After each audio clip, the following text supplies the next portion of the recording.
El sonido del cristal rompiéndose me despertó a las 6 de la mañana. Al principio pensé que había sido un sueño, uno de esos donde caes desde muy alto y te despiertas sobresaltado. Pero entonces escuché las voces, voces que conocía desde que tenía memoria, pero que ahora sonaban distorsionadas por la ira y algo más oscuro que no quería reconocer. Sabemos que estás ahí, Fernanda.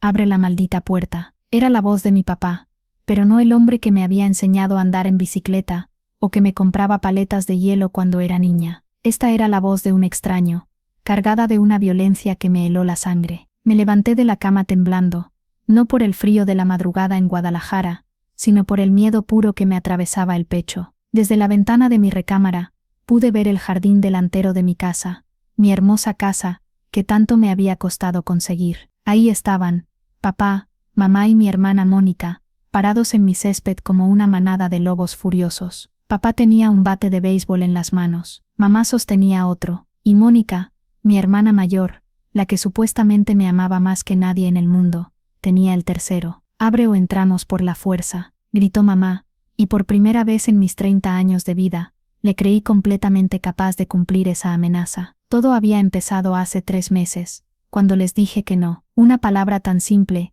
tan básica, tan necesaria, pero al parecer, era una palabra que mi familia no estaba dispuesta a aceptar. No cuando se trataba de los $150,000 que Mónica debía a sus acreedores, no cuando se trataba de mi casa, el fruto de 5 años de sacrificios que no estaban dispuestos a respetar. Pero para entender por qué estaban ahí, destruyendo la paz de mi barrio a las 6 de la mañana con bates de béisbol, tengo que llevarte 5 años atrás, a cuando todavía creía que la familia era sagrada, que la sangre era más importante que cualquier otra cosa, y que el amor era suficiente para superar cualquier obstáculo. Tenía 25 años cuando decidí que ya no podía vivir en el departamento de mis papás en Tlaquepaque, no porque fuera una mala hija, o porque no los amara, sino porque necesitaba demostrarme a mí misma que podía salir adelante sola. Trabajaba como contadora en una empresa de autopartes, ganaba bien, pero no lo suficiente para rentar algo decente en Guadalajara. Así que tomé la decisión más difícil de mi vida hasta ese momento.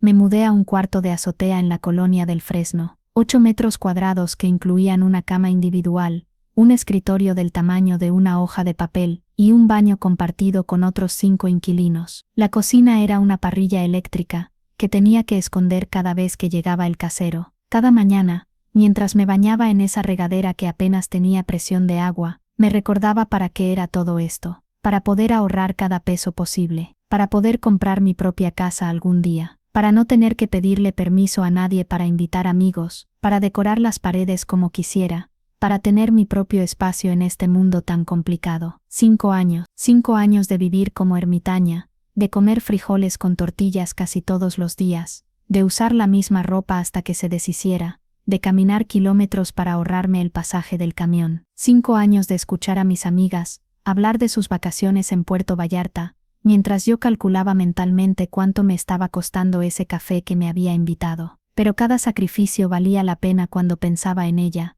Una casa de 2 pisos en la colonia americana, con un jardín pequeño pero perfectamente cuidado, con una cochera para el carro que algún día tendría, y lo más importante de todo, con mi nombre en las escrituras. Fernanda Herrera Mendoza, propietaria. Los domingos, cuando iba a comer con mi familia, les hablaba de mis planes. Papá siempre me decía que era muy ambiciosa para ser mujer, pero que me admiraba por eso. Mamá se preocupaba porque me veía muy delgada, y siempre trataba de llenar mi plato más de lo necesario. Y Mónica me escuchaba con esa sonrisa, que ahora sé que no era de orgullo, sino de cálculo. Mi hermana siempre había sido la favorita, 3 años mayor que yo, más bonita según todos los tíos y vecinos, más extrovertida, más carismática. Había estudiado administración de empresas, y desde los 23 años había estado emprendiendo, como le gustaba decir. Primero fue una boutique de ropa que cerró a los 8 meses, porque no supo manejar el inventario. Luego fue un restaurante de comida saludable,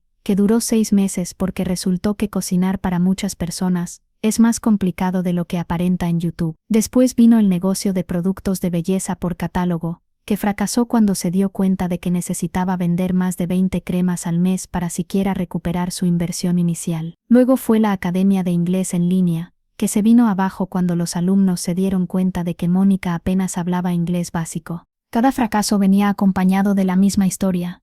No era culpa suya, sino de la economía, de la competencia desleal, de los clientes que no entendían la visión de su negocio. Y cada vez, mis papás la consolaban, le daban ánimos, y de alguna manera mágica, aparecía el dinero para el siguiente proyecto. Yo nunca pregunté de dónde salía ese dinero. Supuse que mis papás tenían ahorros que yo no conocía, o que Mónica había conseguido inversionistas. La verdad es que estaba tan concentrada en mis propios objetivos, que no presté atención a las señales, que ahora me parecen tan obvias. La primera señal fue cuando papá dejó de ir al dentista, a pesar de que se quejaba constantemente de dolor de muelas. Está muy caro, decía, pero yo sabía que siempre había sido cuidadoso con su salud.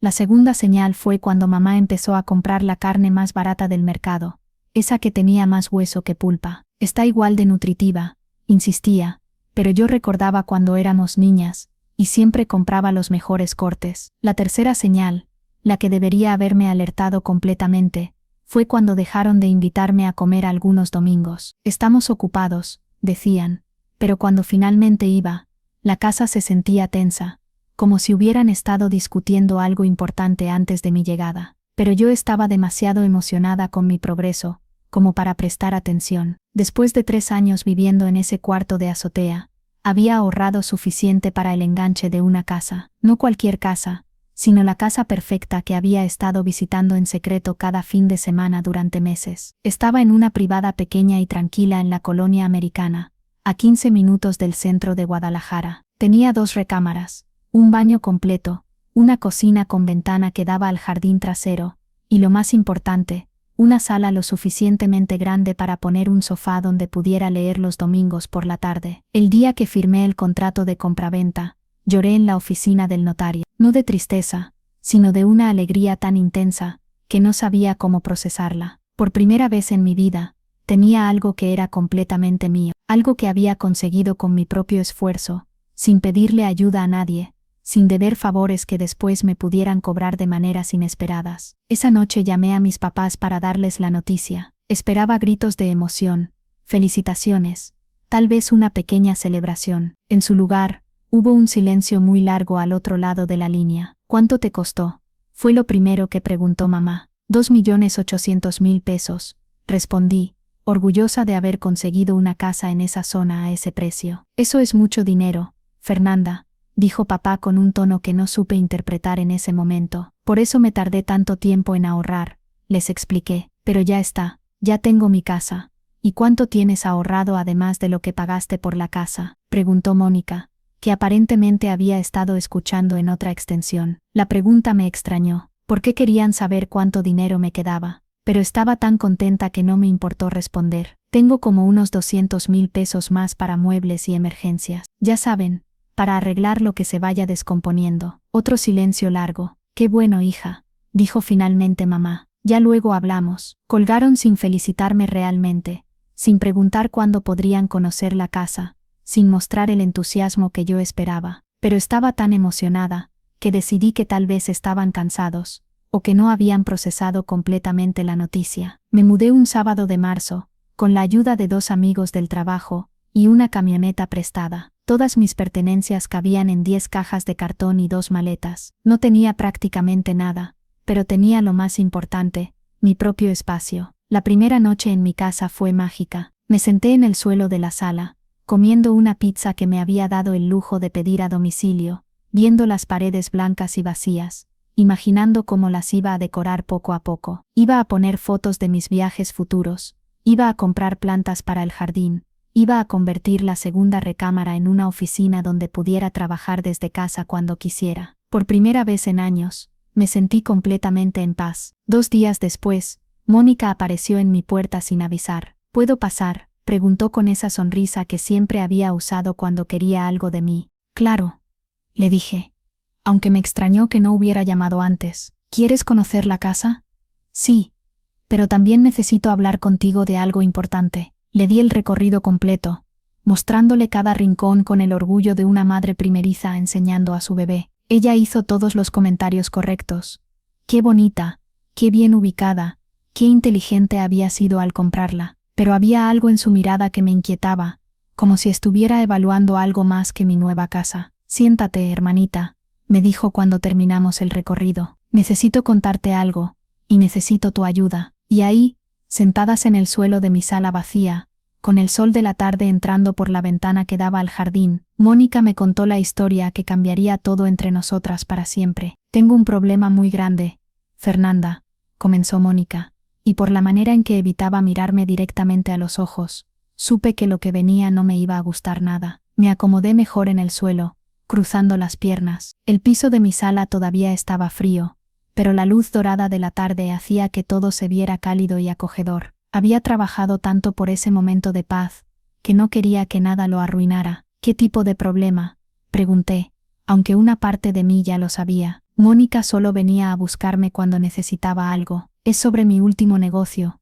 dijo, jugando nerviosamente con las llaves de su coche. La consultoría de marketing digital. Ah, sí, la consultoría que había empezado hace 2 años, después del fracaso de la academia de inglés. Mónica había estado muy emocionada con esa idea, hablando de cómo las empresas necesitaban desesperadamente ayuda para manejar sus redes sociales y campañas en línea. Había rentado una oficina pequeña en el centro, había mandado a hacer tarjetas de presentación muy elegantes, y hasta había contratado a una diseñadora para que le hiciera un logo profesional. ¿Qué pasa con la consultoría?, pregunté, aunque por su expresión ya me imaginaba la respuesta. No está funcionando como esperaba, admitió. Al principio todo iba bien, conseguía algunos clientes, pero luego las cosas se complicaron. Mónica se levantó y empezó a caminar por mi sala vacía, como un animal enjaulado. Sus tacones resonaban contra el piso de cerámica, creando un ritmo nervioso que me ponía los dientes de filo. Los clientes empezaron a quejarse de que las campañas no estaban dando resultados. Algunos dejaron de pagar, otros cancelaron sus contratos. Y yo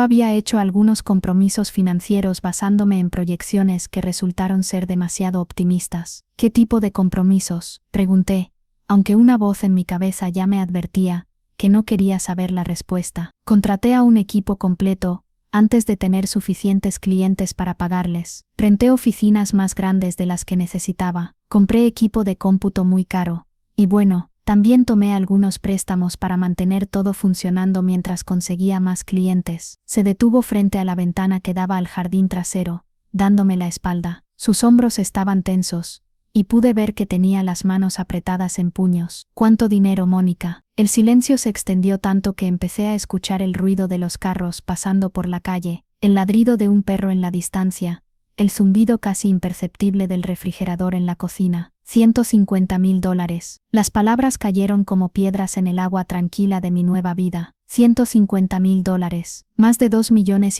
de pesos al tipo de cambio actual. Casi lo mismo que había costado mi casa. Dios mío, Mónica, susurré. $150,000. ¿A quién le debes tanto dinero? Se volteó hacia mí, y por primera vez vi lágrimas genuinas en sus ojos. No las lágrimas de manipulación que había perfeccionado desde niña, sino lágrimas de terror real. Es una combinación de cosas. Préstamos bancarios, tarjetas de crédito. Hizo una pausa, tragando saliva con dificultad. Dinero que pedí prestado a inversionistas privados. Inversionistas privados, gente que tenía dinero disponible y que quería invertir en negocios prometedores. Les prometí retornos muy altos porque estaba segura de que la consultoría iba a ser un éxito. Me levanté del suelo, sintiendo cómo mis piernas protestaban después de estar sentada tanto tiempo en una posición incómoda. Necesitaba moverme, necesitaba procesar lo que me estaba diciendo. Mónica, me estás diciendo que le prometiste a gente desconocida que les ibas a duplicar o triplicar su dinero. No eran desconocidos, se defendió. Eran contactos de contactos, gente seria, con dinero real. El problema es que ahora me están presionando para que les pague, y no tengo cómo hacerlo. Caminé hacia la cocina. Necesitaba tomar agua. Mi boca se había secado completamente.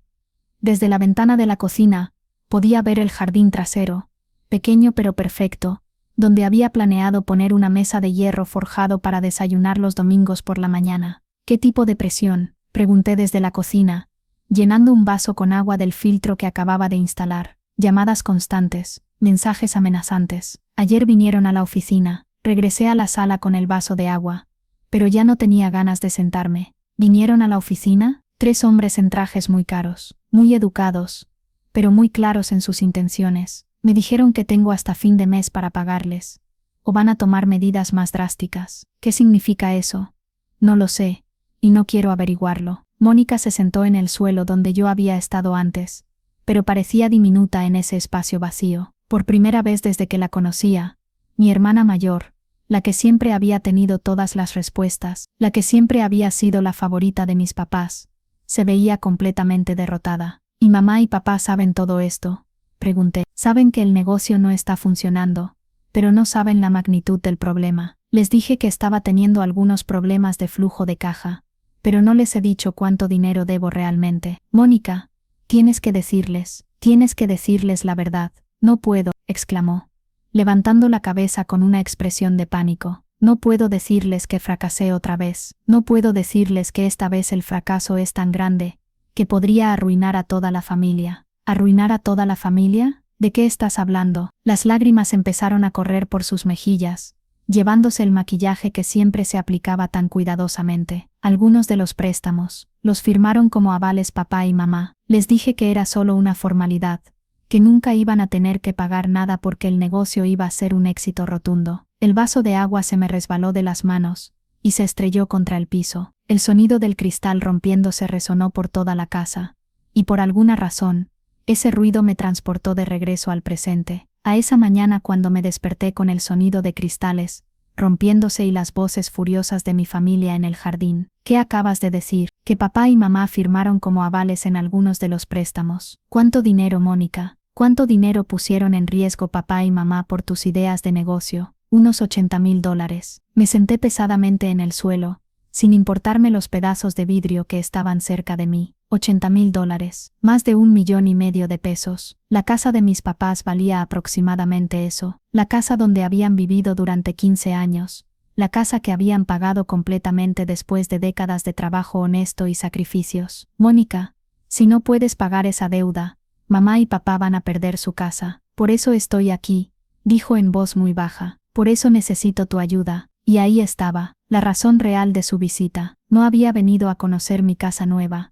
No había venido a felicitarme por mi logro. Había venido porque me necesitaba. Porque necesitaba mi dinero. ¿Qué tipo de ayuda?, pregunté, aunque ya sabía la respuesta. Fernanda, tú tienes dinero ahorrado. Tienes esta casa que vale mucho. Si vendieras la casa y me prestaras el dinero, podría pagar toda la deuda y salvar a papá y mamá de perder su casa. Me quedé callada durante mucho tiempo, mirando los pedazos de vidrio esparcidos por mi sala. Cada pedazo reflejaba la luz de la tarde de manera diferente, creando pequeños arcos iris en el piso. Era hermoso y doloroso al mismo tiempo. Mónica, me estás pidiendo que venda la casa que acabo de comprar para pagar las deudas de tu negocio fracasado. No es solo mi negocio, es toda la familia. Papá y mamá van a perder su casa si no hago algo. Papá y mamá van a perder su casa, porque tú los metiste en un problema que no era de ellos. No fue mi intención. Yo creía genuinamente que el negocio iba a funcionar, como creías que iba a funcionar la boutique,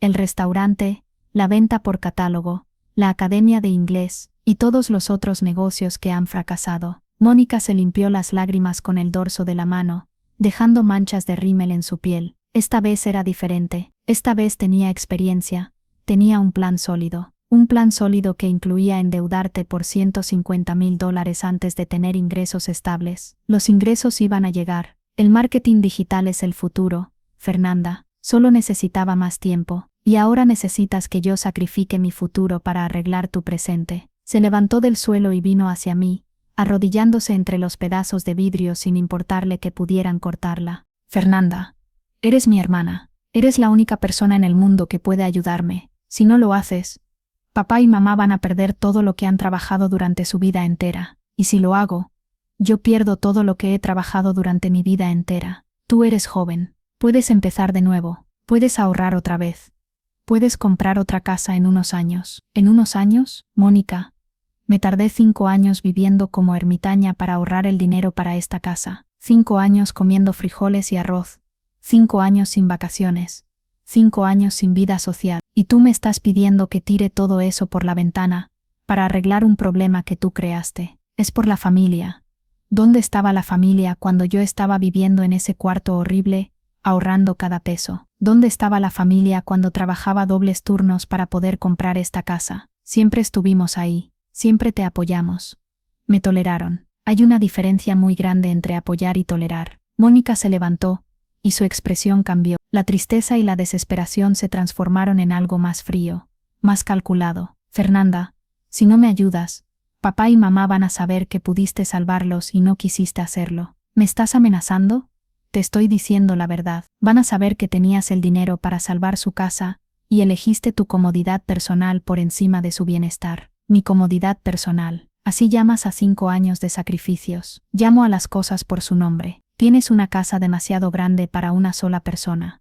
Tienes dinero ahorrado, y tu familia te necesita. Si no nos ayudas, eres una egoísta. Y ahí estaba, el verdadero motivo de su visita. No había venido a pedirme ayuda. Había venido a exigirla. No había venido como hermana. Había venido como acreedora emocional, cobrando una deuda que yo nunca había contraído. Quiero que te vayas de mi casa. Fernanda, no puedes hablar en serio, muy en serio. Quiero que te vayas ahora mismo. No puedes abandonar a la familia así. Yo no estoy abandonando a nadie. Tú abandonaste el sentido común, la responsabilidad y la honestidad. Tú pusiste en riesgo la casa de papá y mamá sin consultarlos realmente. Tú creaste este problema. Y ahora quieres que yo lo resuelva. Eres una egoísta. Siempre has sido una egoísta. Tal vez, pero soy una egoísta con casa propia y sin deudas. Mónica recogió sus llaves y su bolsa, dirigiéndose hacia la puerta con pasos furiosos. Pero antes de salir, se volteó hacia mí. Esto no se va a quedar así, Fernanda. Papá y mamá van a saber qué tipo de hija tienen realmente. Perfecto. Diles también qué tipo de hija tienes tú. Salió azotando la puerta, y el sonido resonó por toda mi casa vacía. Me quedé ahí, rodeada de pedazos de vidrio, sintiendo cómo todo mi mundo se tambaleaba. Había comprado esa casa para tener paz, para tener estabilidad, para tener un lugar en el mundo que fuera completamente mío. Ahora sabía que esa paz tenía un precio, $150,000, y mi familia estaba dispuesta a cobrarla de cualquier manera necesaria. Durante 2 semanas después de la visita de Mónica, mi casa se sintió como un refugio perfecto. Cada mañana me despertaba en mi propia recámara, preparaba café en mi propia cocina, y trabajaba desde mi escritorio improvisado en la segunda recámara que había convertido en oficina temporal. Era exactamente la vida que había soñado durante esos 5 años de sacrificios. Pero las guerras familiares, como descubrí, no respetan los refugios. La primera bomba llegó un martes por la noche. Eran las 9, y estaba viendo una película en mi laptop, sentada en el único mueble que tenía un colchón inflable que hacía las veces de sofá. Mi teléfono sonó, y al ver el nombre de mamá en la pantalla, sentí una mezcla de alegría y nerviosismo. No habíamos hablado desde que me mudé, y pensé que tal vez quería venir a conocer la casa. Hola mamá, Fernanda, necesitamos hablar. Su voz sonaba diferente, más fría de lo normal. ¿Puedes venir a la casa mañana después del trabajo? ¿Todo está bien? Eso es lo que necesitamos hablar. ¿Puedes venir o no? El tono era tan distante que me desconcertó completamente. Mamá nunca me había hablado así, ni siquiera cuando era adolescente y llegaba tarde a casa. Sí, claro. ¿A qué hora? A las 7. Tu papá y yo tenemos algunas cosas que discutir contigo. Colgó sin decir adiós, sin preguntarme cómo estaba, sin mostrar el más mínimo interés en mi nueva vida. Esa noche no pude dormir bien, dando vueltas en mi cama, tratando de imaginar de qué querían hablar. Aunque siendo honesta conmigo misma, ya sabía perfectamente de qué se trataba. Al día siguiente, el trabajo se me hizo eterno. Cada hora parecía durar 3, y no podía concentrarme en los números que tenía que revisar. Mis compañeros notaron que estaba distraída, pero cuando me preguntaron qué me pasaba, no supe qué responder. ¿Cómo explicarles que mi hermana había arruinado financieramente a mi familia, y ahora querían que yo sacrificara mi casa para arreglar su desastre? A las 7 en punto toqué la puerta de la casa donde había crecido. Papá abrió, y por primera vez en mi vida, no me recibió con una sonrisa. Su expresión era seria, casi hostil. Pasa, dijo secamente. Tu mamá te está esperando en la sala. La casa se sentía diferente. No era solo que estuviera más silenciosa de lo normal. Había una tensión en el aire que podía cortarse con cuchillo. Mamá estaba sentada en su sillón favorito, el que había comprado hace años en una mueblería del centro, pero tenía los brazos cruzados, y una expresión que nunca le había visto. Siéntate, me dijo, señalando el sofá donde solía sentarme cuando venía los domingos. Papá se acomodó en su silla reclinable, pero no la reclinó como siempre hacía. Se quedó sentado muy derecho, como si estuviera en una reunión de negocios muy importante. Mónica nos contó sobre su conversación contigo. Comenzó mamá sin preámbulos. Ahí estaba. Mónica había cumplido su amenaza. ¿Qué te dijo exactamente? Nos dijo que le pediste ayuda con un problema financiero, y que tú te negaste sin siquiera considerar ayudar a tu propia hermana. Me quedé paralizada. Mónica no solo había distorsionado la conversación, la había invertido completamente. Eso no fue lo que pasó, mamá.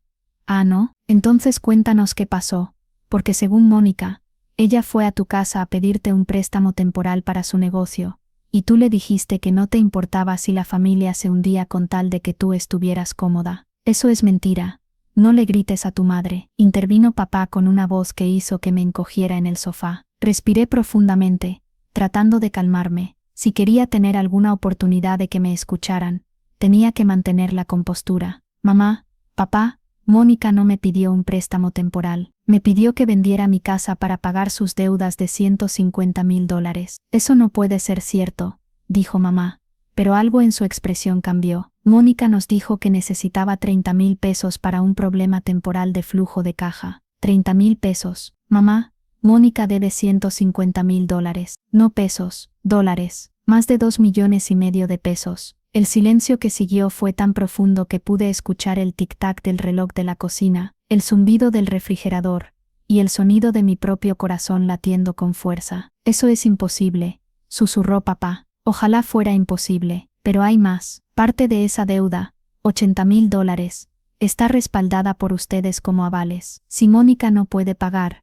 van a perder la casa. Mamá se llevó las manos al pecho como si le hubiera dado un ataque al corazón. Papá se levantó de su silla y empezó a caminar por la sala como animal enjaulado. No puede ser, repetía una y otra vez. Mónica nos dijo que los papeles que firmamos eran solo una formalidad, que nunca tendríamos que pagar nada. ¿Qué papeles firmaron exactamente? Unos documentos del banco, respondió mamá con voz temblorosa. Mónica dijo que necesitaba avales para conseguir un préstamo para expandir su negocio, pero que era solo un requisito del banco, que con sus proyecciones de ingresos nunca íbamos a tener que pagar un peso, y no leyeron lo que firmaron. Confiamos en nuestra hija, explotó papá. Una hija no le miente a sus padres sobre algo tan importante, pero yo podía ver en sus ojos que en el fondo, sabían que algo había estado mal desde el principio. Las señales que yo había notado, dejar de ir al dentista, comprar carne más barata, cancelar planes familiares ahora tenían sentido. Ya habían estado haciendo sacrificios para apoyar las aventuras empresariales de Mónica. ¿Desde cuándo han estado prestándole dinero a Mónica? Mamá y papá intercambiaron una mirada cargada de culpa. Desde el primer negocio,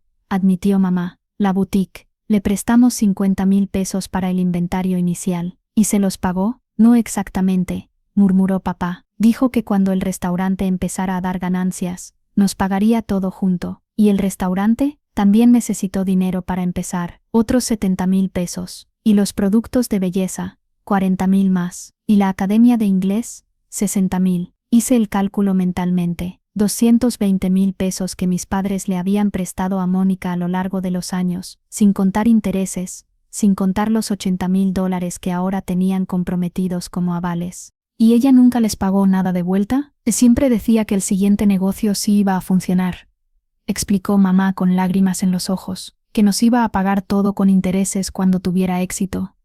Mamá, papá, Mónica lleva 6 años diciéndoles eso, 6 años de promesas incumplidas. Pero esta vez es diferente, insistió papá, aunque su voz no sonaba muy convincente. El marketing digital sí es el futuro. El marketing digital puede ser el futuro, pero Mónica no sabe cómo manejarlo. Papá, debe $150,000. Eso no es un problema de flujo de caja.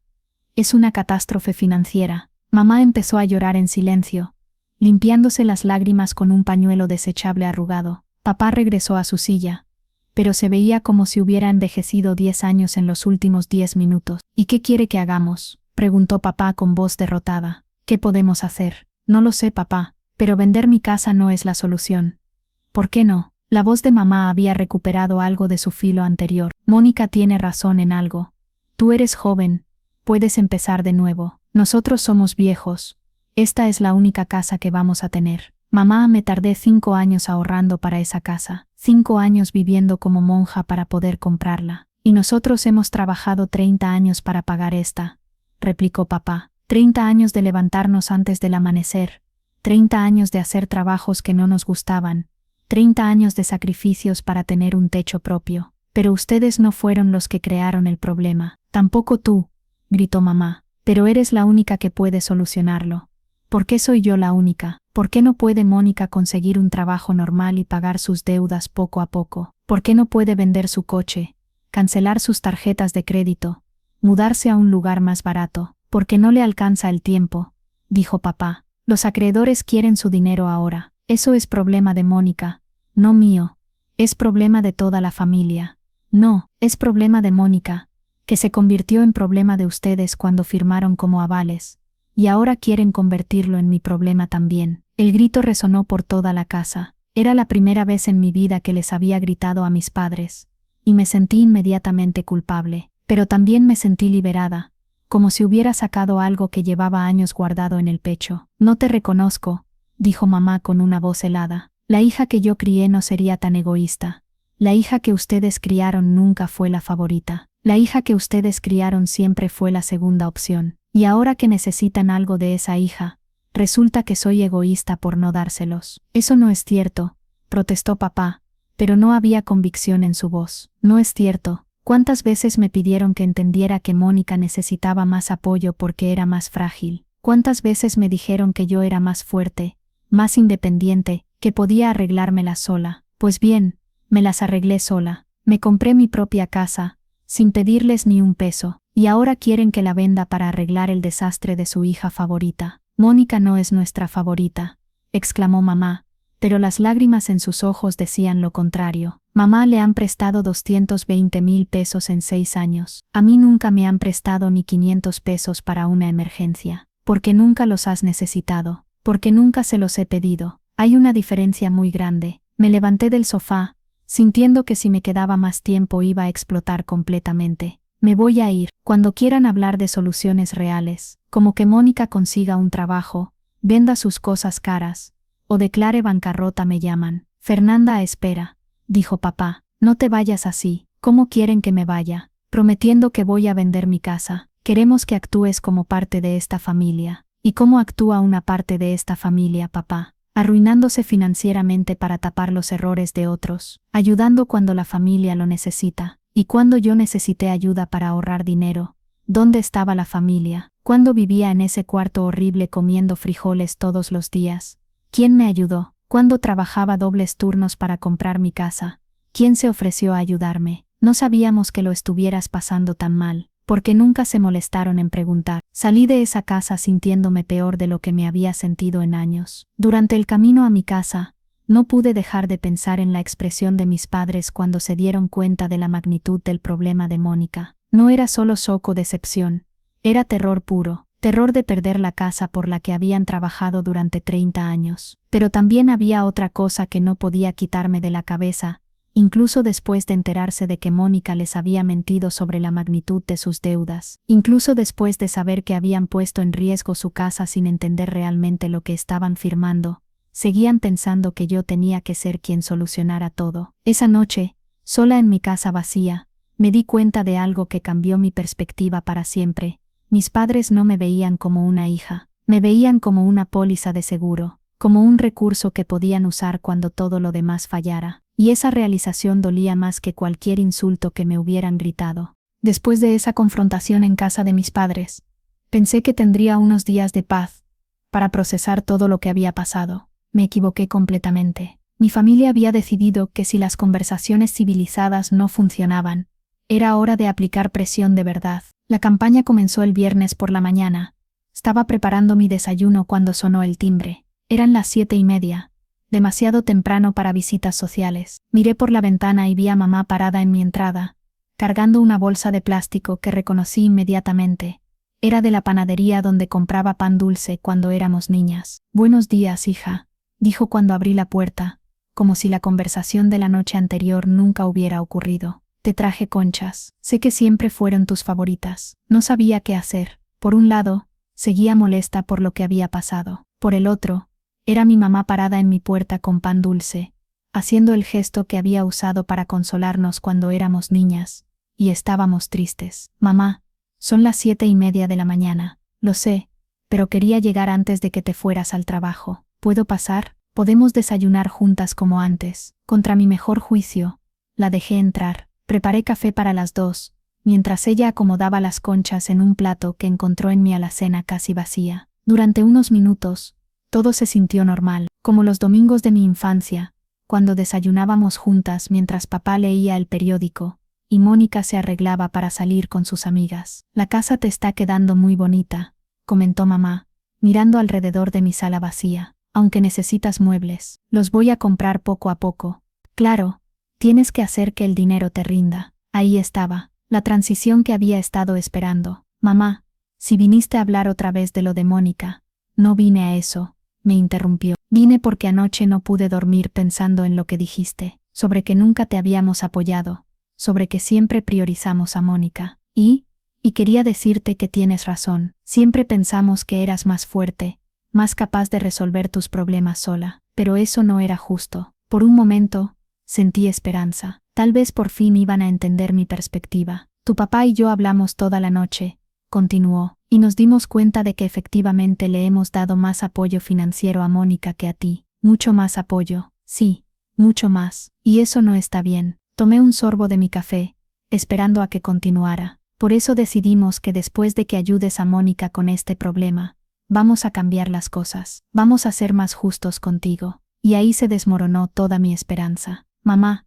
no me escuchaste nada de lo que dije anoche. Claro que te escuché decir que te sientes ignorada y no apoyada. Y tienes razón, pero tu solución sigue siendo que yo venda mi casa. Fernanda, tu papá y yo somos viejos. Si perdemos nuestra casa, no vamos a tener tiempo de recuperarnos. Tú eres joven, tienes toda la vida por delante. Tengo 30 años, mamá, no 20, y me tardé 5 años ahorrando para esta casa. En 5 años más puedes tener otra casa. Nosotros en 5 años más vamos a estar muertos. La dramática declaración me dejó sin palabras. Mamá había pasado de reconocer que habían sido injustos conmigo a chantajearme emocionalmente en menos de 10 minutos. No se van a morir en 5 años. ¿Cómo lo sabes? Tu papá tiene problemas del corazón. Yo tengo diabetes. No sabemos cuánto tiempo nos queda. Mamá, basta, no basta, es la verdad. Y la verdad es que si perdemos la casa, probablemente nos vamos a morir de tristeza mucho antes de que nos mate cualquier enfermedad. Se levantó de la mesa y empezó a lavar los platos que habíamos usado, como si estuviera en su propia casa. Además, piénsalo bien, continuó mientras enjuagaba las tazas. Si vendes esta casa, puedes comprar una más pequeña y te sobra dinero para otras cosas. Puedes viajar, puedes comprarte ropa nueva, puedes darte gustos que nunca te has dado. O puedo quedarme con mi casa y darme esos gustos cuando ahorre más dinero. Fernanda, la familia es lo más importante. Las casas se pueden reemplazar, pero la familia no. Entonces, ¿por qué Mónica no vende sus cosas para ayudar a la familia? Porque sus cosas no valen tanto como tu casa. Su coche vale por lo menos 300,000 pesos. Necesita el coche para trabajar. ¿Qué trabajo? Si su consultora fracasó. Va a conseguir otro trabajo. Puede conseguir otro trabajo y usar transporte público como millones de personas. Mamá dejó de lavar los platos y se volteó hacia mí con una expresión de exasperación que conocía muy bien. Era la misma cara que ponía cuando era niña, y me negaba a hacer algo que ella consideraba obvio. Fernanda, no sé por qué te estás complicando tanto. Es muy simple. Tu hermana necesita ayuda. Tú puedes ayudarla, y no quieres hacerlo. Eso es egoísmo puro. ¿Y qué es dejar que toda la familia se arruine financieramente por los caprichos empresariales de una persona? No son caprichos. Mónica está tratando de salir adelante. Mónica está tratando de hacerse rica sin trabajar. No le grites a tu madre. La voz de papá nos hizo saltar a las dos. Estaba parado en la entrada de mi cocina, y por su expresión me di cuenta de que había estado escuchando la conversación durante un rato. ¿Papá? ¿Qué haces aquí? Tu mamá me dijo que iba a venir a hablar contigo. Decidí acompañarla. ¿Desde cuándo están aquí? Desde que llegó tu mamá, admitió. Estaba esperando en el carro. Me di cuenta de que había sido una emboscada desde el principio. No era mamá viniendo sola a hacer las paces. Era una operación coordinada para presionarme. ¿En serio? ¿Vinieron los dos a mi casa sin avisar para seguir presionándome? Vinimos porque te queremos, dijo papá. Y porque esperábamos que una noche para pensarlo te hubiera hecho entrar en razón. ¿Entrar en razón, Fernanda? Mira las cosas objetivamente, continuó papá, sentándose en una de las dos sillas que tenía en mi pequeño comedor. Tu hermana cometió errores. Sí, pero los errores se pueden perdonar. Lo que no se puede perdonar es que teniendo la capacidad de ayudar a tu familia, elijas no hacerlo. ¿Cómo saben que tengo la capacidad de ayudar? Porque acabas de comprar una casa que vale casi 3 millones de pesos. Una casa por la que pagué 2.800.000 pesos después de ahorrar durante 5 años. Exacto. Si la vendes ahorita, puedes sacar 3 millones. Tal vez más. Pagas la deuda de Mónica y te quedan 800.000 pesos para comprarte algo más pequeño. ¿Algo más pequeño dónde? En cualquier lado. Hay casas más baratas en otras colonias, en colonias más peligrosas, en colonias más acordes a tu situación real. Mi situación real es que tengo una casa bonita en una colonia segura que pagué con mi propio dinero. Tu situación real, intervino mamá, es que tienes una familia que te necesita y que está en problemas por culpa de decisiones que ninguno de nosotros tomamos, excepto por firmar como avales sin leer los documentos. Ya basta, gritó papá, golpeando la mesa con la palma de la mano. Ya basta de buscar culpables. Lo que pasó ya pasó. Ahora tenemos que encontrar soluciones. La solución no soy yo, la solución eres tú, gritó mamá. Seas la única que puede arreglar esto. No soy la única. Mónica puede conseguir un trabajo, puede vender sus cosas, puede declararse en bancarrota. Si se declara en bancarrota, nosotros perdemos la casa de todas formas, gritó papá. Entonces tal vez debieron pensarlo antes de firmar esos documentos. El silencio que siguió fue tan tenso que podía sentirlo presionando contra mis tímpanos. Mis padres me miraban como si hubiera dicho algo imperdonable, algo que cruzaba una línea que no debía cruzarse. No puedo creer, dijo mamá con una voz muy baja, que la hija que criamos nos esté hablando así, que nos esté echando en cara haber tratado de ayudar a su hermana. No les estoy echando en cara haber tratado de ayudar a Mónica. Les estoy echando en cara haber puesto en riesgo su patrimonio sin entender las consecuencias, y ahora querer que yo cargue con esas consecuencias. Las consecuencias las vamos a cargar nosotros si perdemos la casa, dijo papá, y yo voy a cargar las consecuencias si vendo la mía. Pero tú eres joven, puedes recuperarte. ¿Por qué mi capacidad de recuperarme es más importante que mi derecho a no arruinarme financieramente por problemas que yo no creé? Mamá se levantó y empezó a recoger su bolsa. Nos vamos, le dijo a papá. Es obvio que nuestra hija prefiere su comodidad a la seguridad de su familia. No es mi comodidad, es mi estabilidad financiera. Es lo mismo. No, no es lo mismo. Papá también se levantó, pero antes de salir se volteó hacia mí. Fernanda, te vamos a dar unos días más, para que lo pienses, pero no podemos esperar mucho tiempo. Los acreedores de Mónica no van a esperar para siempre. Y si después de pensarlo mi respuesta sigue siendo no, entonces tendremos que tomar otras medidas. ¿Qué tipo de medidas? Las que sean necesarias para proteger a nuestra familia. Yo soy parte de su familia, no te estás comportando como tal. Salieron de mi casa dejando las conchas a medio comer en la mesa. Me quedé ahí, parada en mi cocina, sintiendo como si acabara de sobrevivir a un huracán. Pero sabía que esto era solo el ojo del huracán. Lo peor estaba por venir. Durante el fin de semana, traté de mantenerme ocupada arreglando cosas de la casa, organizando mis pocos muebles, tratando de recuperar la sensación de paz que había perdido. Pero el lunes por la mañana, cuando salí para ir al trabajo, me di cuenta de que las cosas habían escalado a un nivel completamente diferente. Mónica estaba sentada en los escalones de mi entrada. Buenos días, hermanita, me dijo con una sonrisa que no llegaba a sus ojos. Necesitamos hablar. Mónica estaba sentada en mis escalones como si fuera su propia casa. Llevaba puesto un vestido que reconocí de una boutique cara del centro, zapatos que probablemente costaban más que mi salario de una semana, y su bolsa de diseñador descansaba a su lado como si fuera lo más natural del mundo. Todo en ella gritaba éxito y prosperidad, excepto por sus ojos, que tenían esa mirada desesperada que había visto la última vez que vino a pedirme dinero. ¿Qué haces aquí, Mónica? Esperándote. Sabía que tenías que salir al trabajo eventualmente. ¿Desde qué hora estás aquí? Desde las 6:30. Miré mi reloj. Eran las 7:40. Había estado sentada en mis escalones durante más de 1 hora, esperándome como un acreedor paciente. No tienes trabajo al que ir, por eso estoy aquí, dijo, levantándose y sacudiéndose el vestido. Mi trabajo ahora es resolver este problema antes de que sea demasiado tarde para todos. Tu trabajo debería ser conseguir un trabajo real. Fernanda, por favor, podemos hablar adentro. Los vecinos no necesitan escuchar nuestros asuntos familiares. Tenía razón. La señora de la casa de al lado ya estaba asomándose por su ventana con curiosidad mal disimulada. 5 minutos, le dije. Tengo que llegar temprano al trabajo. 5 minutos es todo lo que necesito. Una vez adentro, Mónica caminó directamente hacia mi sala y se sentó en mi colchón inflable como si fuera un sofá de lujo. Su actitud era completamente diferente a la de la última vez que había estado ahí. Nada de lágrimas, nada de desesperación visible. Esta vez había venido preparada para una negociación seria. Papá y mamá me dijeron que vinieron a hablar contigo el viernes. Vinieron a presionarme. Vinieron a hacerte entender la gravedad de la situación. Yo entiendo perfectamente la gravedad.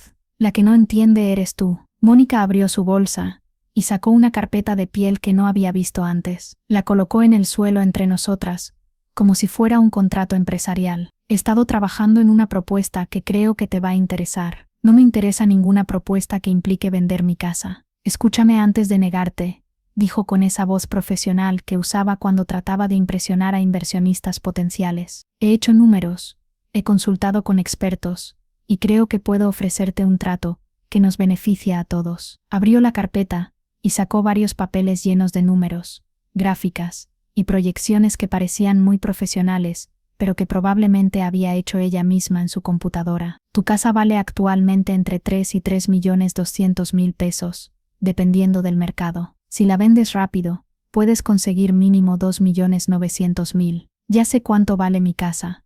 Perfecto. De esos 2.900.000, necesitamos 2.600.000 para pagar todas mis deudas y liberar a papá y mamá de su compromiso como avales. Todas tus deudas. Pensé que debías $150.000.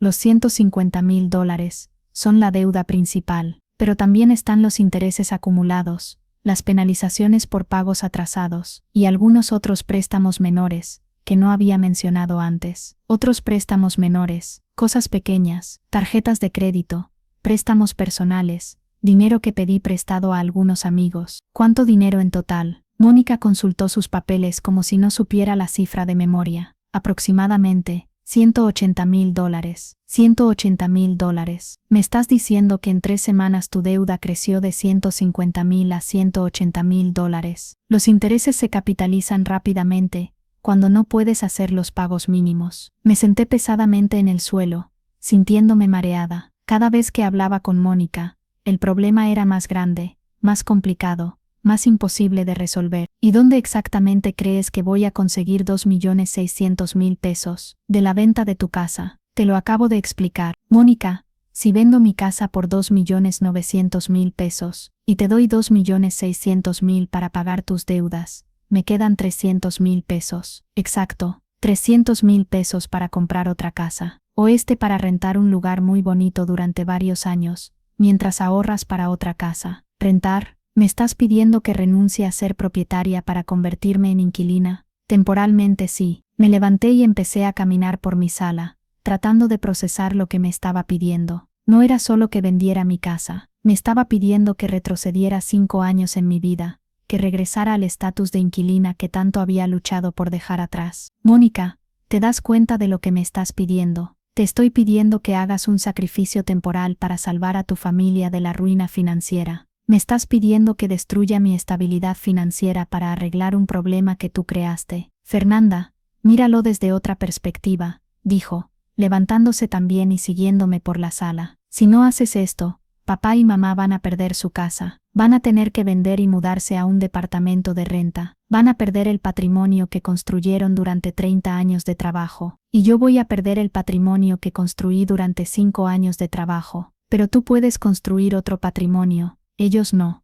¿Por qué no pueden? Si venden la casa, van a tener dinero para comprarse algo más pequeño, y les va a sobrar dinero para vivir cómodamente. ¿Te imaginas el trauma psicológico de perder la casa donde criaron a sus hijas, donde vivieron los mejores años de su matrimonio? ¿Te imaginas el trauma psicológico de perder la casa que compré con mi propio esfuerzo porque mi hermana no sabe manejar dinero? Mónica regresó a su carpeta y sacó otro papel. Fernanda, tengo otra propuesta, una que creo que te va a gustar más. ¿Cuál? En lugar de vender la casa, puedes usarla como garantía para conseguir un préstamo hipotecario. Un préstamo hipotecario para darte el dinero a ti. Exacto. Pides prestado 2.600.000 pesos contra el valor de tu casa. Me das ese dinero para pagar las deudas, y luego yo te pago mensualmente lo que necesitas para cubrir las mensualidades del préstamo. ¿Con qué dinero me vas a pagar? Con los ingresos de mi siguiente negocio.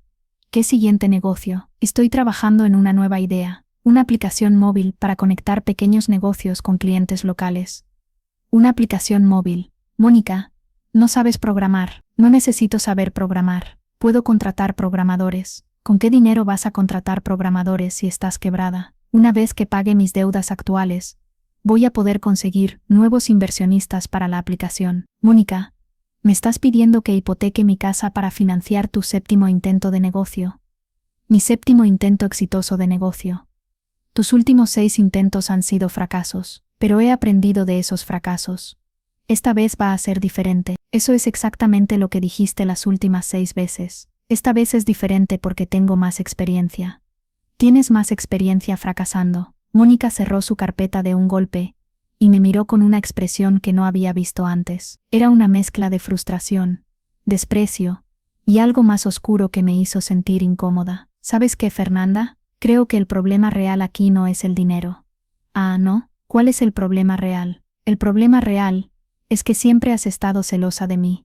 Perdón, siempre has estado celosa de que yo sea más emprendedora, más ambiciosa, más dispuesta a tomar riesgos. Celosa de tus 6 fracasos comerciales, celosa de que yo me atreva a soñar en grande, mientras tú te conformas con una vida pequeña y predecible. Mi vida pequeña y predecible incluye una casa propia y 0 deudas. Tu vida pequeña y predecible es aburrida y sin pasión. Trabajas en el mismo lugar desde hace años. Haces las mismas cosas todos los días. Nunca tomas riesgos. Los riesgos que tomas tú han puesto en peligro la casa de papá y mamá. Los riesgos que tomo yo son por tratar de hacer algo grande con mi vida. Tú prefieres la mediocridad segura. Prefiero la responsabilidad financiera. Prefieres la cobardía financiera. ¿Cobardía? ¿Me estás diciendo cobarde por no querer arruinarme para arreglar tus errores? Te estoy diciendo cobarde por no estar dispuesta a arriesgar nada para ayudar a tu familia. ¿Y tú qué estás arriesgando? Yo ya lo arriesgué todo. Ya puse todo mi futuro en juego. Pusiste todo el futuro de toda la familia en juego. Por lo menos lo intenté. Por lo menos traté de hacer algo grande. Mónica, quebrar a toda tu familia no es hacer algo grande. Es hacer algo estúpido. Se quedó callada por un momento, respirando agitadamente. Cuando volvió a hablar, su voz era muy baja, muy controlada. Fernanda, esta es tu última oportunidad de hacer lo correcto. Mi última oportunidad. Si no me ayudas voluntariamente, voy a tener que buscar otras maneras de conseguir el dinero. ¿Qué significa eso? Significa que ya no voy a pedirte el dinero. Voy a encontrar la manera de conseguirlo. ¿Me estás amenazando? Te estoy advirtiendo. ¿Advirtiendo de qué? De que si nuestra familia se destruye, porque tú no quisiste ayudar, las consecuencias van a ser tu responsabilidad. Las consecuencias ya son mi responsabilidad, según ustedes. No importa lo que haga. No, Fernanda, hasta ahora las consecuencias han sido de mis decisiones, pero si no me ayudas, las consecuencias van a ser de tu decisión de no ayudarme. Esa es la lógica más retorcida que he escuchado en mi vida. Mónica recogió su carpeta y se dirigió hacia la puerta. Tienes hasta el viernes para reconsiderar. Después de eso, no voy a volver a pedirte nada. Perfecto, porque mi respuesta va a seguir siendo no. Espero que puedas vivir con las consecuencias de esa decisión. Puedo vivir con las consecuencias de no arruinarme financieramente por los errores de otra persona. Veremos si puedes vivir con las otras consecuencias. Salió azotando la puerta, dejándome parada en mi sala vacía, sintiendo que acababa de recibir una amenaza muy clara, aunque no había especificado exactamente de qué me estaba amenazando. Esa noche no pude dormir, dando vueltas en mi cama, repasando la conversación una y otra vez. Había algo en la manera en que Mónica había hablado, algo en su tono, en sus últimas palabras, que me hizo sentir que esto no se iba a quedar en conversaciones y presión emocional. No tenía idea de lo que realmente estaba planeando, pero tenía la horrible sensación de que lo iba a averiguar muy pronto. El martes por la mañana, desperté con la sensación de que algo había cambiado durante la noche. No podía definir exactamente qué era, pero había una tensión en el aire que me recordaba a esos días antes de una tormenta fuerte, cuando el cielo se ve normal pero los animales se comportan de manera extraña, porque sienten que algo se acerca. Decidí que necesitaba hablar con alguien neutral, alguien que pudiera ayudarme a ver la situación desde afuera. Llamé a mi amiga Beatriz, con quien había trabajado varios años antes, y quien conocía a mi familia lo suficiente para entender la situación, pero no tanto como para estar emocionalmente involucrada. «Te puedo hacer una pregunta muy directa», le dije después de explicarle todo lo que había pasado. «Claro, soy una egoísta por no vender mi casa para pagar las deudas de Mónica». «¿Estás hablando en serio?» «Completamente en serio. Todo el mundo me está diciendo que soy egoísta, que la familia debe ayudarse, que soy joven y puedo recuperarme. Empiezo a dudar si realmente estoy viendo las cosas con claridad». «Fernanda, me estás preguntando si eres egoísta por no querer arruinarte financieramente para tapar los errores de otra persona. Cuando lo dices así suena obvio, pero no hay pero. Tu hermana creó un problema gigantesco con sus malas decisiones. Tus padres empeoraron el problema firmando como avales sin entender lo que estaban haciendo. Y ahora todos quieren que tú pagues por esos errores. Eso no es familia. Eso es abuso financiero. Abuso financiero, ¿cómo más le llamarías? Te están presionando, manipulando y amenazando para que renuncias a tu estabilidad económica. Si fuera tu novio el que te estuviera presionando para que le dieras todo tu dinero, ¿cómo lo llamarías? Tenía razón. Si Diego, mi exnovio de hace 3 años, me hubiera presionado de esa manera para que le diera dinero, habría terminado con él inmediatamente y habría dicho que era manipulación pura. Además, continuó Beatriz, ¿qué garantía tienes de que si les das el dinero ahora, no van a regresar en 2 años pidiendo más cuando el próximo negocio de Mónica fracase? Ella dice que esta vez va a ser diferente. Fernanda, según lo que me acabas de contar, eso es exactamente lo que ha dicho las últimas 6 veces. Después de colgar con Beatriz, me sentí más segura de mi posición. No estaba loca, no era egoísta, y no tenía la obligación de destruir mi futuro financiero para arreglar los problemas que otros habían creado. Pero esa sensación de seguridad duró poco. El miércoles por la tarde recibí una llamada que no esperaba. Era mi tía Patricia, la hermana mayor de mamá, con quien prácticamente no tenía contacto desde que me mudé de casa de mis padres. «Fernanda, ¿cómo estás, mija?» «Bien, tía. ¿Cómo está usted?» «Preocupada por tu mamá». Me contó lo que está pasando con Mónica. Por supuesto, mamá había expandido la campaña de presión para incluir a la familia extendida. ¿Qué le contó exactamente? Que Mónica está en problemas financieros muy graves, que tu papá y ella pueden perder la casa, y que tú eres la única que puede ayudar pero no quieres hacerlo. Tía, mamá le contó que Mónica debe $180,000 porque creó un negocio sin saber cómo manejarlo. Sí, me contó de los problemas del negocio. Pero mija, los negocios a veces no salen como uno espera. Lo importante es la familia. Y le contó que han estado prestándole dinero a Mónica durante 6 años para negocios que siempre fracasan. Fernanda, no me llames para pelear contigo. Te llamo porque estoy preocupada. Tu mamá suena muy mal, muy estresada. Tiene miedo de perder su casa. Yo también tengo miedo de perder mi casa si se la vendo a mi hermana para que pague sus deudas. Pero mija, tú eres joven, puedes empezar de nuevo. Tía, ¿usted vendería su casa para pagar las deudas de sus hijos? La pregunta la tomó por sorpresa. Hubo un silencio largo antes de que respondiera. Eso es diferente. ¿Por qué es diferente? Porque mis hijos no le deben dinero a gente peligrosa.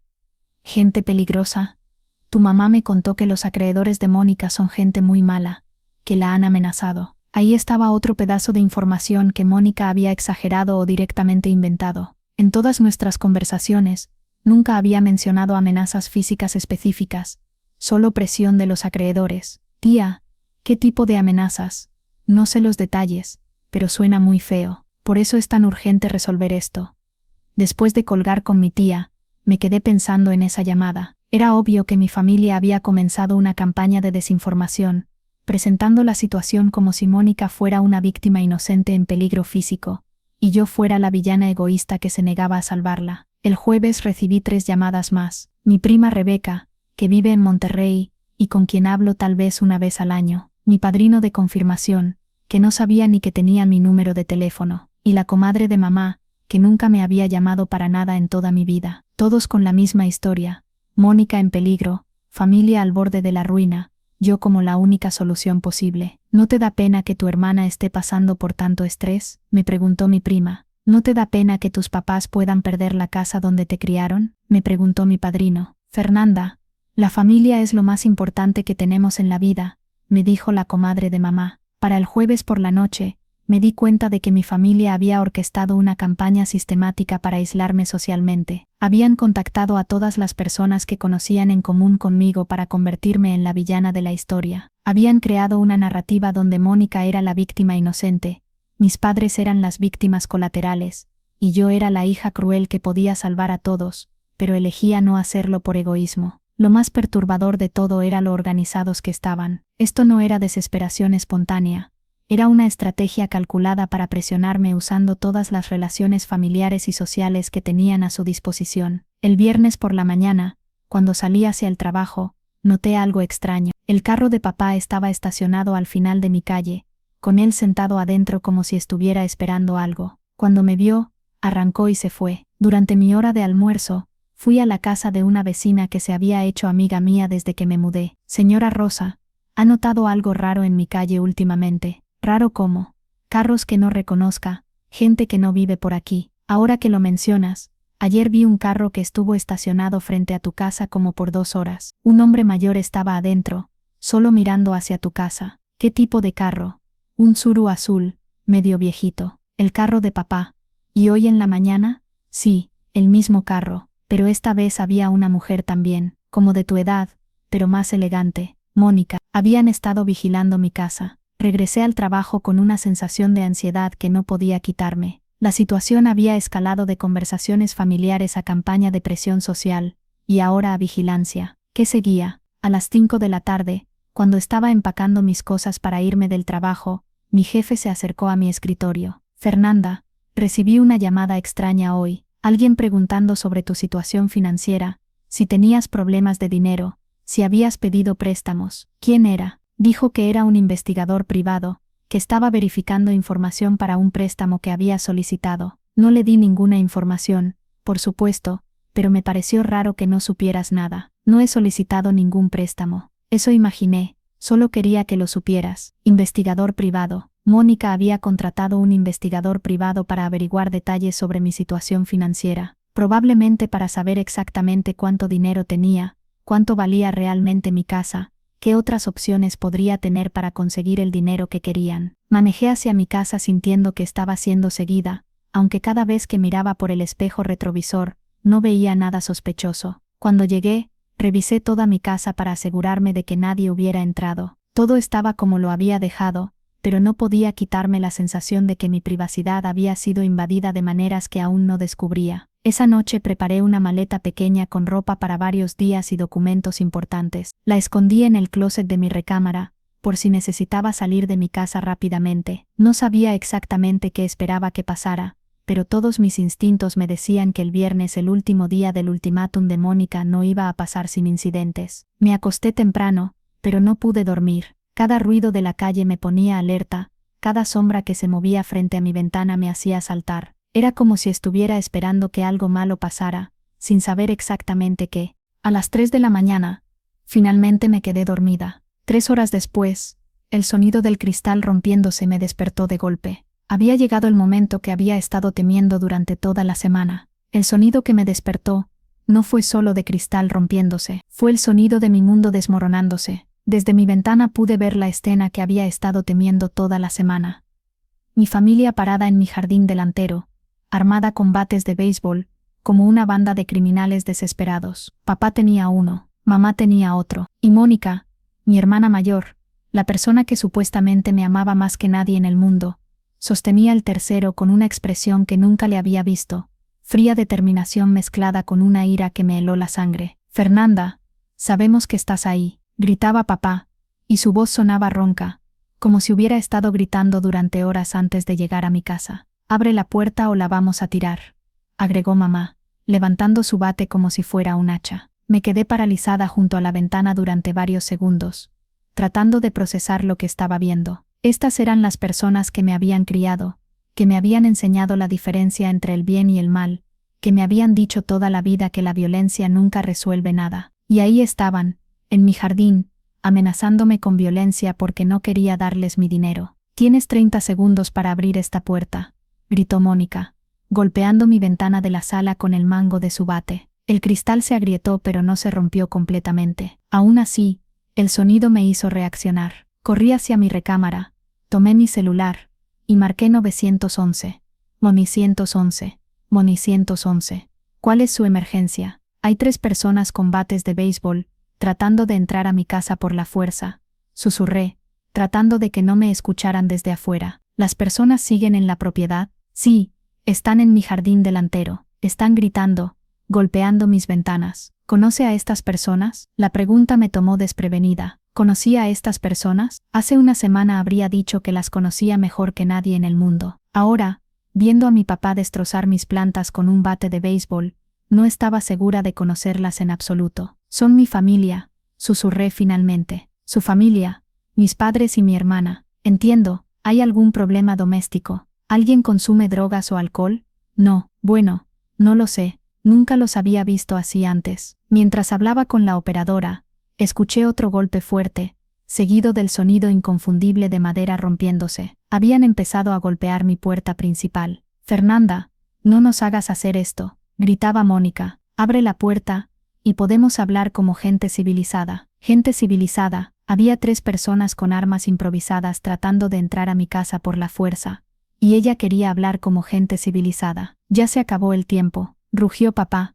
«Si no sales entramos». El siguiente golpe fue tan fuerte, que toda la casa se sacudió. Mi hermosa puerta de madera, que había elegido cuidadosamente cuando compré la casa, se estaba astillando bajo los golpes de los bates. «Señora, las unidades están en camino», me dijo la operadora. «¿Puede mantenerse en línea conmigo?» «Sí, pero creo que están a punto de entrar. ¿Tiene algún lugar seguro donde pueda esconderse?» Corrí hacia mi recámara, y me metí al closet, cerrando la puerta detrás de mí. Desde ahí podía escuchar todo, pero estaba oculta en caso de que lograran entrar. Y entonces lo hicieron. El sonido de la puerta principal cediendo fue como un disparo. Madera astillándose, metal torciéndose, y luego pasos pesados entrando a mi casa. «Fernanda, sal de donde estés», gritaba mamá, y su voz resonaba por toda mi casa de una manera que me hizo sentir violada, como si hubieran profanado algo sagrado. «Vamos a registrar toda la casa hasta encontrarte», añadió Mónica. Escuché pasos yendo hacia la cocina,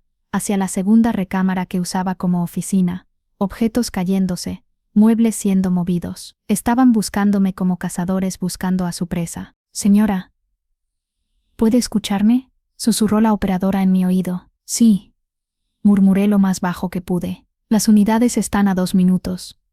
¿Están dentro de la casa ahora?» «Sí». «Me están buscando». Entonces escuché algo que me heló el alma. El sonido de algo pesado golpeando contra madera repetidamente, seguido de cristales rompiéndose. Estaban destruyendo mi casa. «Si no sales, vamos a romper todo lo que tengas», gritó papá. Más sonidos de destrucción. El televisor estrellándose contra el suelo, los platos de la cocina haciéndose pedazos, el escritorio de mi oficina siendo volcado. «Por favor paren», grité desde el closet. «Paren de romper mis cosas». Los sonidos de destrucción se detuvieron inmediatamente. «Ahí estás», dijo Mónica con una satisfacción que me dio náuseas. «Sal de donde estés. No hasta que se vayan. No nos vamos sin el dinero», gritó papá. «No les voy a dar dinero». «Entonces nos quedamos aquí hasta que cambies de opinión», respondió mamá. «La policía ya viene en camino». Hubo un silencio súbito. Luego escuché susurros urgentes, que no pude entender completamente. «No nos importa la policía», gritó Mónica finalmente. Pero había menos convicción en su voz. «Van a entender que solo estamos tratando de resolver un problema familiar. Van a entender que entraron ilegalmente a mi casa y destruyeron mi propiedad. Esta propiedad debería estar pagando las deudas de tu hermana», gritó papá. «Esta propiedad es mía. Yo la pagué, con dinero que podrías haber usado para ayudar a tu familia». La lógica era tan retorcida que me dolía la cabeza. Según su razonamiento, cualquier dinero que yo hubiera ahorrado les pertenecía automáticamente en caso de que ellos tuvieran problemas financieros. Entonces escuché las sirenas. Primero una, luego 2, acercándose rápidamente a mi calle. El sonido más hermoso que había escuchado en toda mi vida. «Mierda», exclamé a Mónica. «Fernanda, Más te vale decirles que esto es un malentendido. Les voy a decir exactamente lo que pasó. Si nos arrestan por tu culpa, nunca te lo vamos a perdonar. Ustedes se van a arrestar por su propia culpa. Los pasos corrieron hacia la puerta principal. Escuché voces afuera, intercambios rápidos entre mi familia y los policías. Disculpen, oficiales. Escuché la voz de papá, súbitamente calmada y respetuosa. Hubo un malentendido familiar. Ya lo estamos resolviendo. ¿Quién llamó reportando un allanamiento?, preguntó una voz masculina que no reconocí. Debe haber sido nuestra hija, respondió mamá. Tuvimos una pequeña discusión, pero ya está todo bien. Señora, ¿puede salir por favor?, gritó el policía hacia dentro de mi casa. Necesitamos hablar con usted. Salí del closet con las piernas temblando. Caminé hacia la sala y vi por primera vez la magnitud de la destrucción. Mi televisión estaba hecho pedazos en el suelo. Los pocos muebles que tenía estaban volcados. Había cristales por todas partes. Las plantas que había comprado para decorar mi sala estaban arrancadas de sus macetas, con tierra esparcida por todo el piso. Habían destruido sistemáticamente todo lo que habían podido en menos de 10 minutos. Salí por la puerta principal, que ahora colgaba de una sola bisagra, y me encontré con una escena que parecía sacada de una película. 2 patrullas de policía con las luces encendidas, varios vecinos asomándose desde sus casas, y mi familia parada junto al carro de papá como si fueran visitantes inocentes que habían llegado en mal momento. ¿Es usted quien hizo la llamada?, me preguntó uno de los oficiales, un hombre alto con bigote, que me recordó a mi maestro de educación física de la secundaria. Sí, soy yo, soy Fernanda Herrera.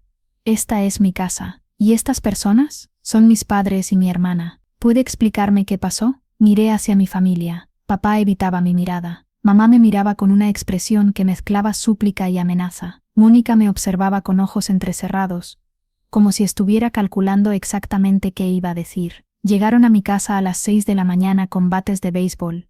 Comencé. Rompieron mi ventana, tiraron mi puerta, entraron sin permiso y destruyeron mi propiedad. ¿Hay alguna disputa familiar en curso? Hay una disputa sobre dinero. Ellos quieren que venda mi casa para pagar las deudas comerciales de mi hermana. Yo me negué. Oficial, intervino papá con su voz más respetuosa.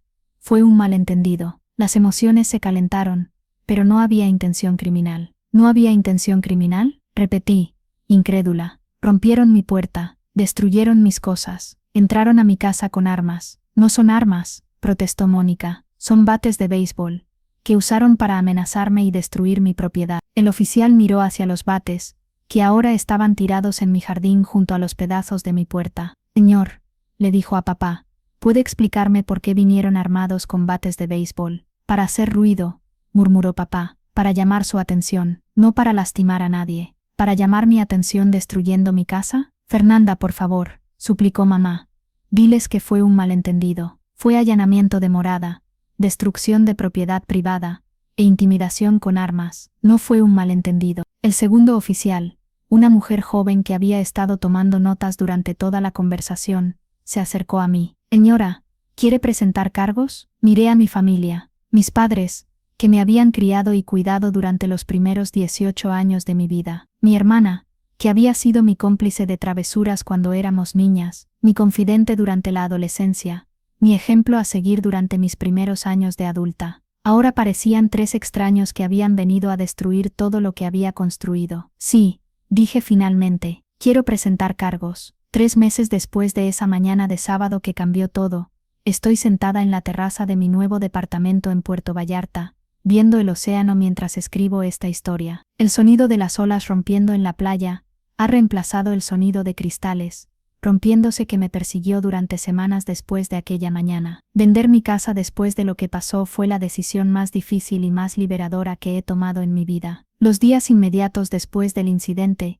como llegué a llamarlo, fueron un huracán de procesos legales, reparaciones y una claridad emocional que no había experimentado nunca. Mis padres y Mónica fueron arrestados esa misma mañana. Los cargos fueron allanamiento de morada, destrucción de propiedad privada e intimidación con armas. El fiscal del distrito decidió proceder con el caso a pesar de que era una disputa familiar, porque la evidencia era abrumadora. Mi puerta destrozada, mis ventanas rotas, mis muebles destruidos, y la grabación completa de mi llamada al 911, no dejaban lugar a dudas sobre lo que había pasado. El lunes por la mañana, cuando llegué al trabajo con moretones en los brazos por haber estado encerrada en el closet durante la confrontación, mi jefe me dio una semana libre pagada para resolver mis asuntos familiares. Mis compañeros de trabajo se solidarizaron de una manera que no esperaba. Varios me ofrecieron sus casas si necesitaba un lugar donde quedarme mientras reparaba la mía. Pero durante esos días, mientras coordinaba con contratistas para reparar los daños, me di cuenta de algo fundamental: ya no me sentía segura en esa casa. Cada ruido nocturno me despertaba sobresaltada, cada timbre que sonaba me hacía temblar, cada carro que se estacionaba en mi calle me hacía revisar por las ventanas. Mi familia había logrado algo que nunca imaginé posible. Habían convertido mi refugio en una fuente de ansiedad constante. 2 semanas después del incidente, mientras estaba en la ferretería, comprando una chapa nueva para mi puerta principal, recibí una llamada de un abogado que no conocía. Señorita Herrera, mi nombre es licenciado Ramírez. Represento a sus padres y a su hermana en el caso penal que está en proceso. ¿Y qué necesita de mí? Mis clientes están dispuestos a llegar a un acuerdo. Están dispuestos a pagar todos los daños a su propiedad y a hacer servicios comunitarios en lugar de ir a juicio. ¿Y qué quieren a cambio? Que retire los cargos. Eso es todo. Y que considere ayudar a su hermana con su situación financiera, ya que fue eso lo que causó esta lamentable escalada. Colgué sin responder. 1 hora después, mamá me llamó directamente. Su voz sonaba pequeña, derrotada. Fernanda, por favor, tu papá no puede ir a la cárcel. Tiene problemas del corazón. No va a sobrevivir. Mamá, debieron pensar en eso antes de venir a mi casa con bates de béisbol. Fue idea de Mónica. Tu papá y yo solo la seguimos porque estábamos desesperados. ¿Y eso los excusa de destrozar mi casa? No, no nos excusa, pero por favor, piénsalo. Somos tu familia. Una familia no hace lo que ustedes me hicieron. Fernanda, si retiras los cargos, te prometo que nunca más te vamos a molestar con lo de Mónica. Nunca más te vamos a pedir dinero para nada. ¿Y qué va a pasar con las deudas de Mónica? Eso ya no es tu problema. Lo vamos a resolver de otra manera. ¿De qué manera? Vamos a vender la casa. Vamos a pagar lo que podamos de las deudas de Mónica, y lo que sobre nos va a servir para rentar un departamento pequeño. Era exactamente lo que yo había sugerido desde el principio. Habían tardado 3 meses, un arresto y cargos criminales para llegar a la solución más obvia. ¿Y por qué no hicieron eso desde el principio? ¿Por qué? Porque no queríamos perder la casa. Pero ahora nos damos cuenta de que vamos a perder mucho más si esto sigue. Esa noche no pude dormir, pensando en la llamada de mamá. Una parte de mí quería retirar los cargos. Después de todo, seguían siendo mis padres. No quería que papá fuera a la cárcel, especialmente considerando su edad y su salud. Pero otra parte de mí sabía que si retiraba los cargos, estaría mandando el mensaje de que su comportamiento había sido aceptable, que podrían amenazarme, intimidarme y destruir mi propiedad siempre y cuando después se disculparan. Al final tomé una decisión que sorprendió a todos, incluyéndome a mí. Llamé al abogado de mi familia y le dije que estaba dispuesta a retirar los cargos bajo 3 condiciones. Primera, tenían que pagar todos los daños a mi casa, incluyendo el costo de las reparaciones, el costo de los muebles que destruyeron, y una compensación adicional por el trauma emocional. Segunda, tenían que firmar una orden de restricción permanente que les prohibiera acercarse a mi casa, contactarme directamente, o mandar a terceros para presionarme sobre cualquier asunto financiero. Tercera, tenían que vender su casa inmediatamente y usar ese dinero para resolver las deudas de Mónica sin involucrarme en absoluto. Es un acuerdo muy duro, me dijo el abogado. Es un acuerdo justo, respondí. La alternativa es que vayan a juicio y probablemente vayan a la cárcel. Aceptaron todas mis condiciones, pero para ese momento yo ya había tomado otra decisión, una decisión que nadie esperaba. Durante las semanas de reparaciones y procesos legales, había estado pensando mucho en lo que realmente quería de mi vida. Había trabajado tan duro para comprar esa casa, para tener estabilidad, para tener un lugar que fuera completamente mío. Pero después de lo que pasó, me di cuenta de que la estabilidad no venía de tener una casa, venía de tener paz mental. Y paz mental era lo que no tenía mientras viviera en la misma ciudad que mi familia. Así que puse mi casa en venta, no porque ellos me hubieran forzado, sino porque yo decidí que merecía empezar de nuevo, en un lugar donde nadie conociera mi historia, donde nadie tuviera expectativas sobre lo que debería hacer con mi dinero, donde pudiera construir una vida basada en mis propias decisiones y no en las crisis financieras de otros. La casa se vendió en 6 semanas por más dinero del que había pagado por ella. El mercado inmobiliario en Guadalajara había mejorado, y aparentemente las casas bien ubicadas se estaban vendiendo rápidamente. Con el dinero de la venta, más la compensación que recibí de mi familia, tenía suficiente para comprar un departamento pequeño frente al mar en Puerto Vallarta, y vivir cómodamente durante varios años, mientras establecía mi vida profesional en una nueva ciudad. La mudanza fue liberadora de maneras que no había anticipado.